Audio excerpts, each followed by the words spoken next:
Eu li recentemente um artigo muito interessante que fala a respeito de borboletas monarcas.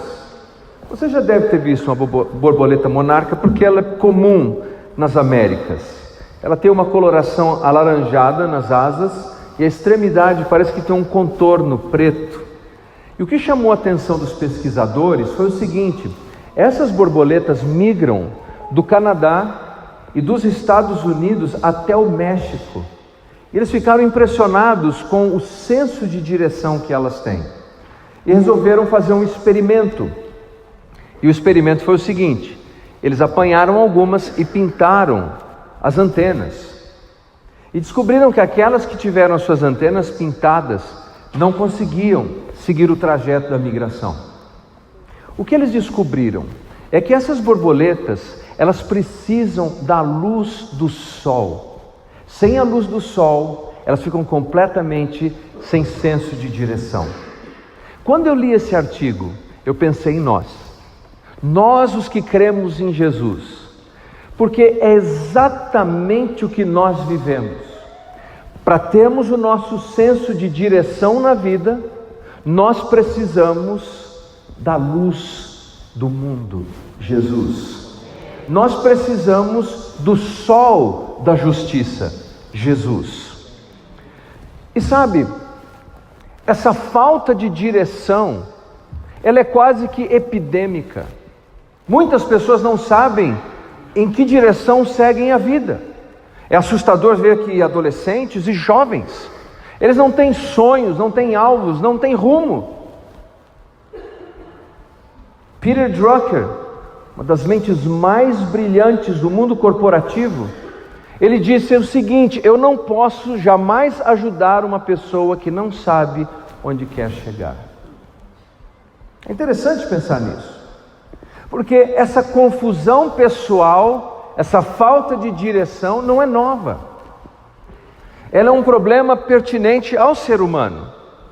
Veja você que por volta do ano 60, 62 depois de Cristo, em uma cidade chamada Colossos, e essa era uma cidade de grande reputação no passado, antes do ano 60, era uma cidade muito rica, muito próspera, fica onde é a Turquia hoje. O problema é que existem dinâmicas sobre as quais as pessoas não têm controle algum. E essa cidade era próspera porque ela vendia uma lã preta e materiais de tinturas. Porém, uma via comercial muito importante foi alterada na sua rota e passou a fazer o trajeto de uma outra região chamada Sardes. E por conta disso, todo aquele fluxo de negócio do passado se foi. Não é o que acontece na vida? Nós não temos controle da economia ou do governo, nós não temos controle da saúde, algo que nos faz muito próspero hoje, amanhã pode não significar absolutamente nada, as revoluções tecnológicas, as epidemias que surgem. E o que fazer nesse momento? Veja você que essa cidade tinha ali uma comunidade de fé, uma igreja que foi implantada por um homem chamado Epáfras. E essa igreja, meus queridos, está no meio do olho do furacão dos problemas econômicos que estavam acontecendo ali. E eles querem uma solução. Todas as vezes que enfrentamos dificuldades, qualquer que seja a área, nós queremos uma solução. E algumas vezes nós nos deixamos trair por falsas soluções, por soluções que parecem que serão rápidas demais. E foi o que eles fizeram. Eles se deixaram seduzir, primeiro, por uma comunidade judaica que existia ali 200 anos por causa do imperador, aliás era um governante regional chamado Antíoco Epifânio, o Grande. Essa comunidade 200 anos antes está ali em Colossos e criou raízes ali. E aquela comunidade de fé pensou: e se nós começarmos a seguir os princípios do judaísmo? E se começarmos a guardar o sábado, dietas alimentares, dias de festas, será que assim Deus não vai nos abençoar? E começaram a fazer isso. Mas parece que as coisas não deram certo, então eles optaram por uma outra alternativa, para ver se encontravam um caminho e uma solução. Eles passaram a aplicar a filosofia grega chamada estoicismo. O estoicismo era uma espécie de confissão positiva daqueles dias. Do tipo, está tudo dando errado e a pessoa continua, está tudo dando certo, tudo dando certo, está tudo dando certo. Eu não estou dizendo que nós não tenhamos que ser pessoas otimistas na vida, mas há uma grande diferença entre ser otimista e ser irrealista. Eles estavam completamente fora da realidade, seguindo filosofias gregas. Como não deu certo, eles pegaram mais um outro elemento do panteão greco-romano e passaram a adorar os anjos. Agora, apanhe uma igreja, misture tudo isso num liquidificador e você tem um sincretismo religioso. Você acha que o problema era só naqueles dias? Não. Se você ligar o rádio, a internet e a televisão, você vai encontrar o mesmo tipo de proposta, de pessoas que dirão que você pode encontrar uma solução rápida se você misturar alguns elementos do cristianismo com o animismo e com tantas outras coisas. Uma flor ungida, uma lâmpada abençoada, uma água benta. O mais criativo que eu vi até hoje foi uma pessoa num desses canais satélites dizendo que ele estava oferecendo cimento ungido para quem não tem casa própria. E quer que eu seja sincero, eu tenho certeza que muitas pessoas solicitaram o tal do cimento ungido. Por quê? Porque quando nós nos desesperamos da vida, nós somos capazes de fazer qualquer coisa para encontrar uma solução. Essa igreja de Colossos fez exatamente isso. Começou a misturar tantas coisas para ver se encontrava direção, se encontrava solução. Bem, Epáfras resolveu fazer uma longa viagem. Ele que se converteu pelo intermédio do ministério do apóstolo Paulo, na cidade de Éfeso, a 170 quilômetros. Agora ele vai procurar Paulo novamente. A essa altura, Paulo está preso. Mas não porque Paulo fosse picareta, porque tomou o dinheiro de alguém ou aplicou um 71 em alguma pessoa. Paulo está preso por pregar o evangelho. Paulo está preso porque pregar o evangelho era ilegal. E ele se submeteu a tudo isso para anunciar a mensagem de Jesus. E lá, quando ele recebe a notícia de Epáfras, da condição daquela igreja sincrética, com tantas crenças absurdas, inspirado pelo Santo Espírito de Deus, ele escreve uma carta. E o nome dessa carta é a carta de Paulo aos Colossenses. E ali ele nos mostra que Jesus é o nosso guia, que nós não precisamos das crenças judaicas, não precisamos das filosofias gregas, não precisamos e não devemos adorar os anjos, não precisamos das dietas alimentares ou desses dias sagrados. Nós não precisamos de o que, nós precisamos de quem. Nós precisamos de uma pessoa, e o nome dessa pessoa é Jesus. Abra sua Bíblia, por favor, na carta de Paulo aos Colossenses. Carta de Paulo aos Colossenses, capítulo 1, versículo 16.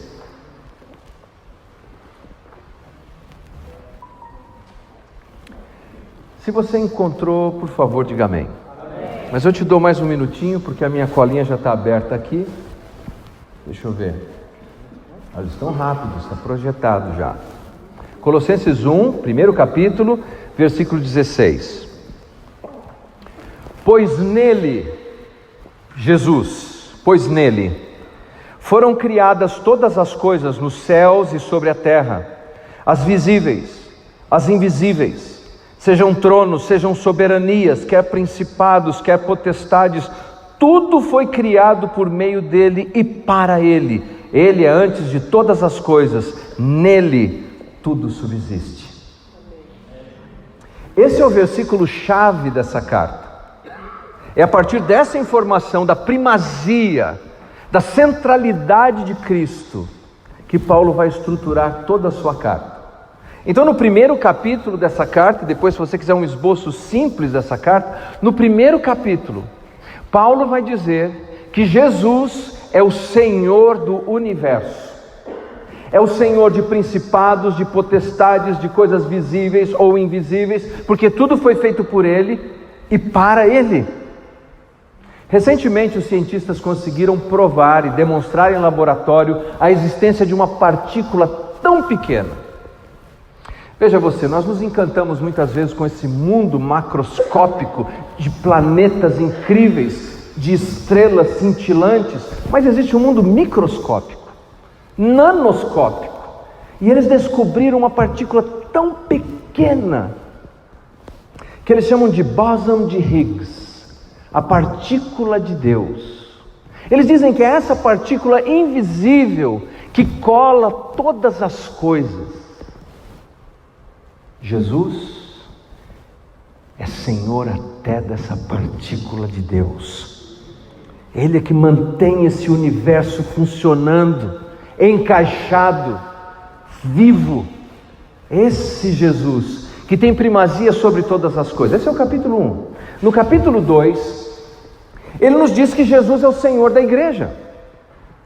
Jesus é o cabeça da igreja e logo, qualquer pessoa que professe fé em Jesus e qualquer igreja que diga honrar a Jesus, deve seguir as orientações de Jesus e o modelo de Jesus. Ninguém pode acordar um dia e falar, não, eu quero fazer uma igreja desse jeito ou daquele jeito. Não temos esse direito.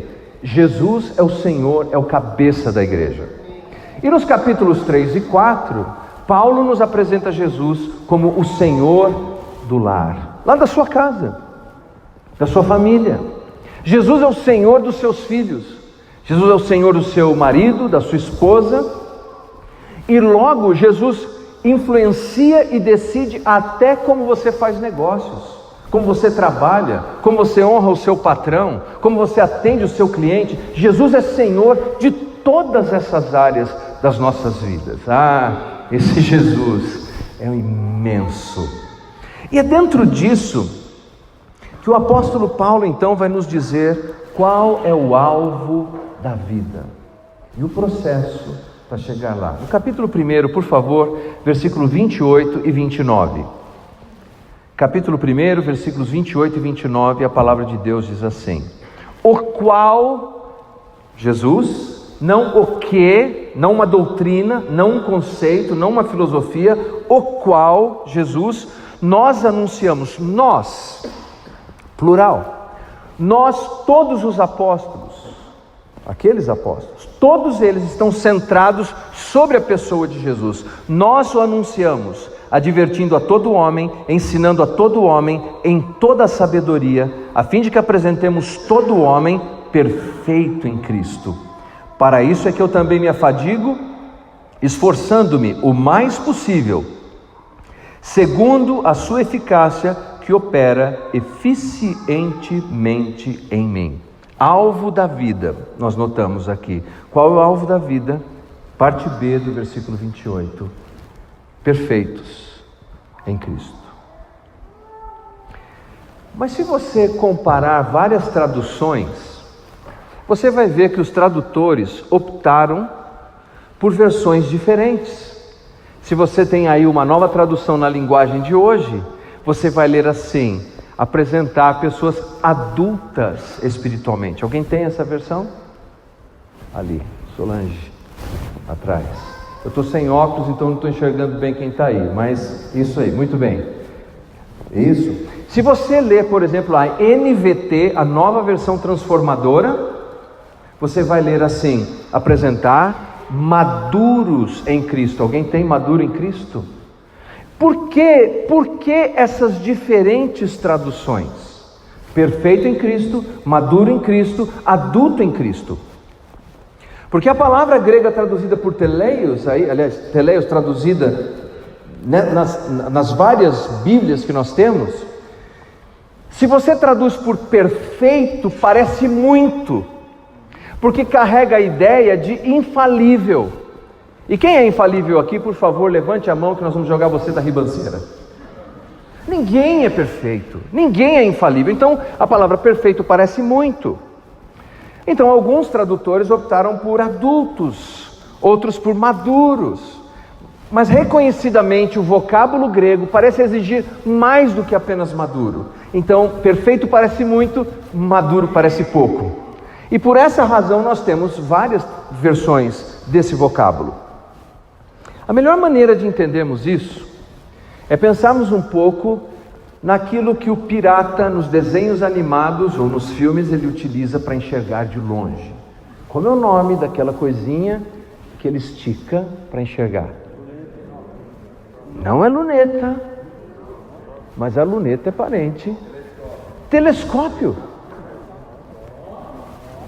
Vai ganhar um prêmio, a Mônica no final vai te entregar, fala com ela. É o telescópio. A raiz da palavra telescópio é a mesma que é traduzida por maduro, adulto e perfeito. O que tem a ver uma coisa com a outra? Por causa da raiz teleos. Essa raiz, estão comigo aí, diga amém. A raiz dessa palavra, quando coloca ali o telescópio, e ele só funciona quando você puxa ele em toda a sua extensão. Quer dizer que quando ele está expandido, quando toda a sua extensão está posta, ele está pronto para ser usado.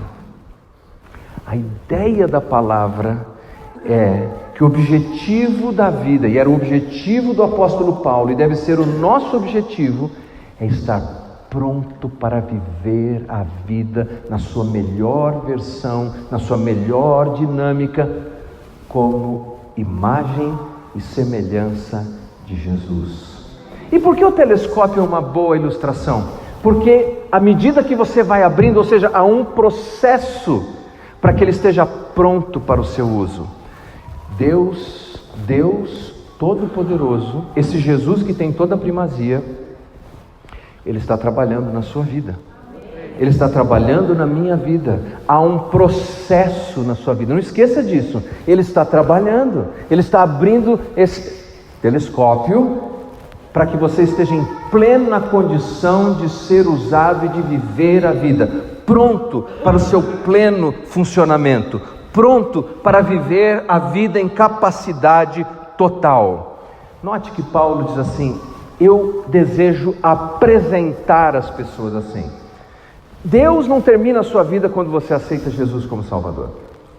Se fosse só isso, podia ir para o céu na hora. Tem uma piadinha que dizem assim, que um homem batizava uma pessoa, e ele era um homem muito rude. Ele perguntava: você aceitou Jesus mesmo? Aceitei. Aceitou Jesus mesmo? Aceitei. Aceitou Jesus mesmo? Estou achando que você não aceitou direito. Melhor eu te mandar para o céu logo para garantir, hein? Se o alvo de Deus fosse apenas esse, cada vez que alguém aceitasse a Jesus, bum! Mas não é. O objetivo de Deus é a maturidade na nossa vida espiritual. Por isso é um processo. Ele está trabalhando na sua vida, por meio das circunstâncias que você vive, por meio dos desafios que você enfrenta. Deus está trabalhando na sua vida. Veja só, na sequência do texto, nós nos deparamos com isso. Eu quero apresentar, diz Paulo, eu quero apresentar todo homem perfeito em Cristo assim. Aliás, você notou que nesse texto, a palavra apresentar, ela remonta e nos remete a, por exemplo, um pai que tem um filho adolescente que precisa aprender a fazer a barba. E o pai vai lá e ensina ele como faz a barba, para apresentá-lo publicamente. Ou como uma mãe que tem uma filha que vai se casar, e ela prepara a filha como uma noiva para apresentá-la publicamente no dia do casamento. Paulo diz assim: eu tenho um carinho por esse povo, eu quero prepará-los para apresentá-los no dia de Cristo como alguém que está pronto para o uso. Como Paulo faz isso? Como nós podemos fazer isso? O objetivo da vida não é o que disse Rockefeller. Rockefeller disse que o objetivo da vida é ganhar brinquedos. E quem tiver mais brinquedo no fim da vida, ganhou. Não. O objetivo da vida é amadurecer e se tornar semelhante a Jesus, o nosso Salvador. É esse o objetivo da vida. Como? Como isso pode acontecer? 3 palavras. No versículo 28, o apóstolo Paulo diz assim: anunciamos ou proclamamos. Quando nós lemos esse verbo, anunciar ou proclamar, Lembre-se que isso descreve um tempo que antecede as comunicações de massa. Então a ideia aqui é quando um rei queria se comunicar com os seus súditos, ele escolhia um arauto, um mensageiro, e entregava a sua mensagem. E aí esse arauto deveria ir até os súditos e anunciar a mensagem. Pergunta: pode o arauto mudar a mensagem? Não. Pode o arauto alterar a mensagem?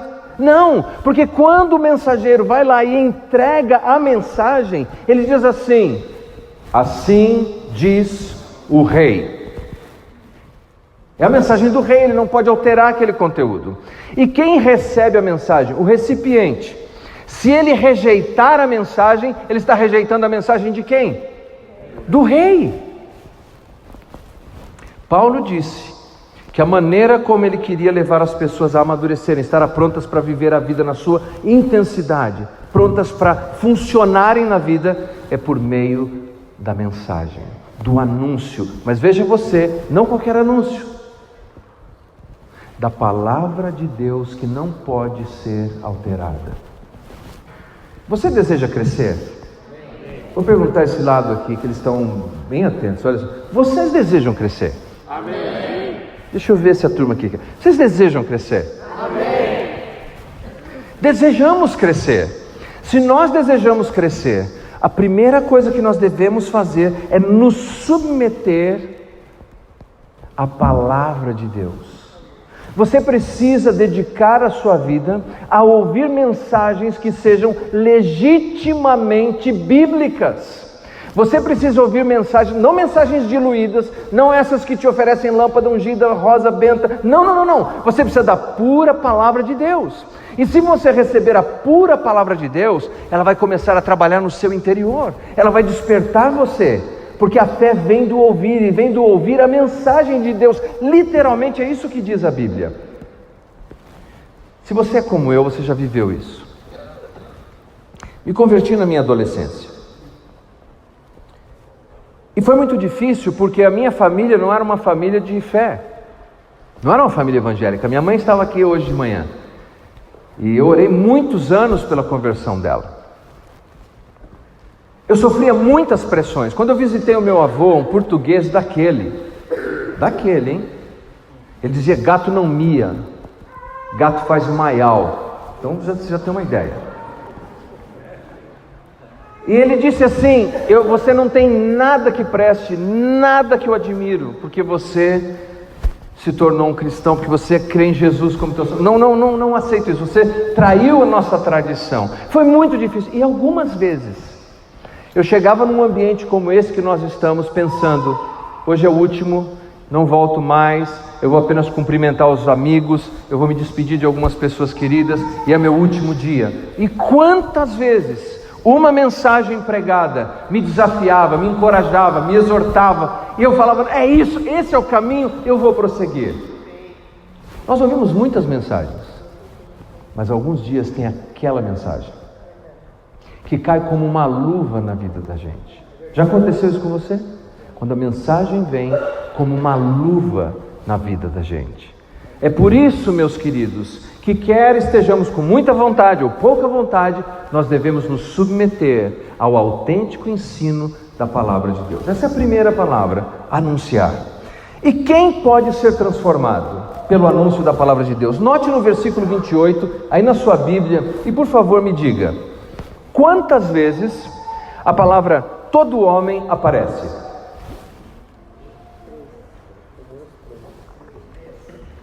Eu sou ruim de matemática, então eu escolhi teologia. 3 vezes.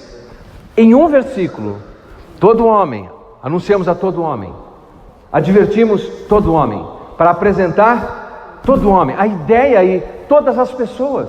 Crianças, adolescentes, adultos, idosos, jovens, solteiros, casados, cultos, brucutus, quem quer que seja, tem a possibilidade, pela instrumentalidade da palavra de Deus, todos os tipos de pessoas têm a instrumentalidade da palavra de Deus disponível para crescer.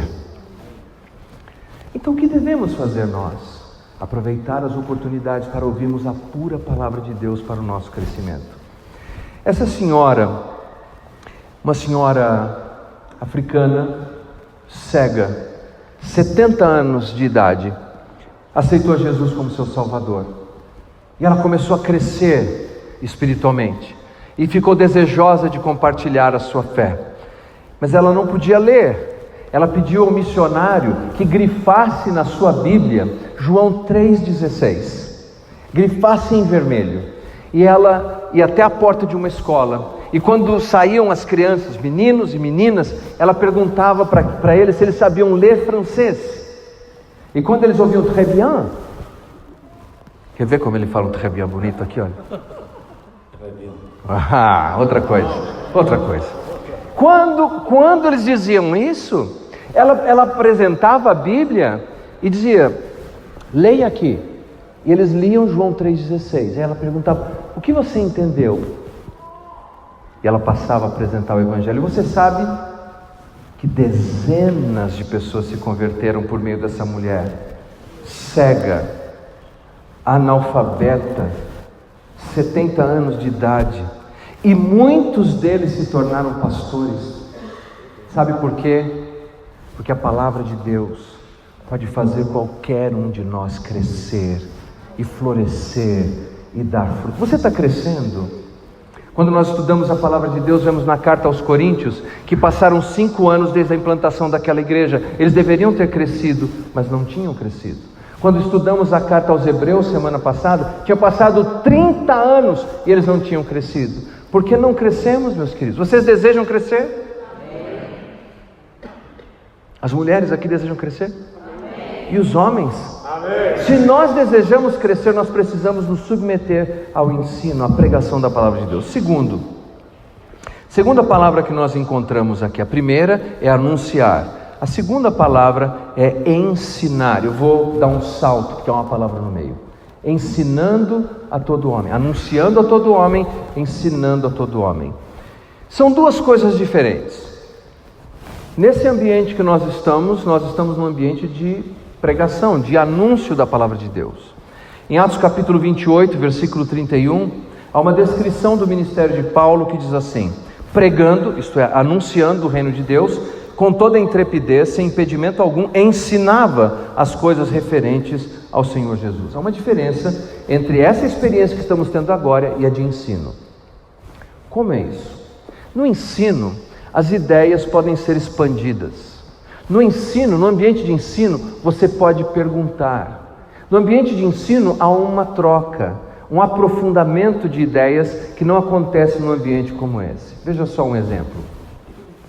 Eu ouvi, eu não sei se essa história é verdadeira, que tinha um homem que andava por aí afora, dizendo que Jesus tocava instrumento, e que era tipo de um saxofone, chamado esquife, que quando Jesus tocava o esquife, o morto ressuscitava. Agora, nós sabemos que o esquife é um caixão, mas outro caso que eu ouvi é de um homem que foi questionado a respeito das cãs de Samuel, e disse, não, que Samuel tinha muitos cachorros, mas nós sabemos que cãs são cabelos brancos, como esses que estão surgindo aqui, olha.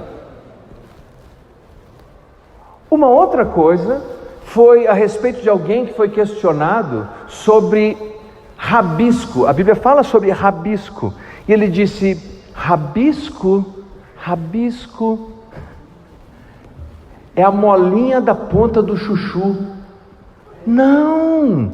Rabisco é uma lei social do Antigo Testamento, que quando caía alguma coisa no chão, não se deveria retirar para que o pobre pudesse apanhar aquilo. Como podemos aprender mais da palavra de Deus se não estivermos num ambiente de ensino, num ambiente de troca, num ambiente de perguntas? Deus providenciou isso. Mas muito bem, anunciando, ensinando, entre os dois há uma outra palavra, advertindo. Eu vou encerrar com ela. Advertindo. A raiz da palavra advertindo significa aconselhar. Você pode ouvir boas pregações no YouTube, pregadores muito melhores do que eu. Você pode ouvir podcasts de mensagens em vários lugares, baixar no teu celular, de pregadores inteligentíssimos.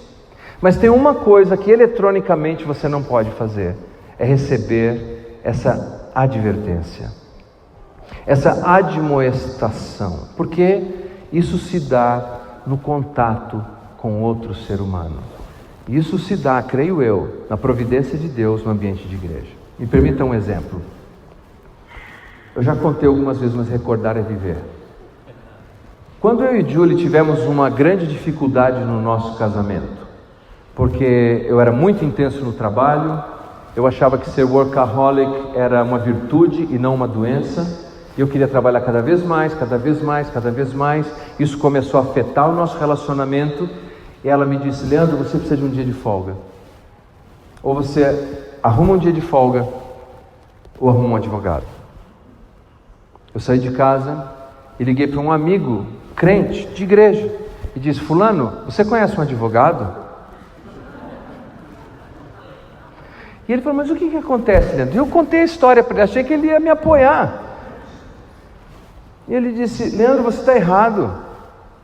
Você está tão errado, porque a Bíblia não ensina que você deve fazer isso, Leandro. A Bíblia ensina, Leandro, que você deve governar bem a tua casa.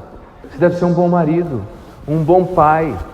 Você tem, a sua família, Leandro, ela não vem depois do seu ministério. A sua família é o seu ministério, em primeiro lugar. E eu disse: o que você está querendo dizer? Que eu tenho que voltar lá em casa, rabinho no meio da perna, e dizer que ela está certa? Exato. Eu voltei. Porque alguém me advertiu. Alguém disse: esse caminho que você está escolhendo é contrário à palavra de Deus. Esse caminho que você está escolhendo não é a vontade de Deus para a sua vida. E quando nós nos afastamos da comunidade de fé, você pode ouvir uma pregação, você pode ouvir um estudo, mas você não tem pessoas que podem chegar até você em amor e dizer: você está escolhendo o caminho errado. E nós precisamos disso. Você quer crescer? Amém.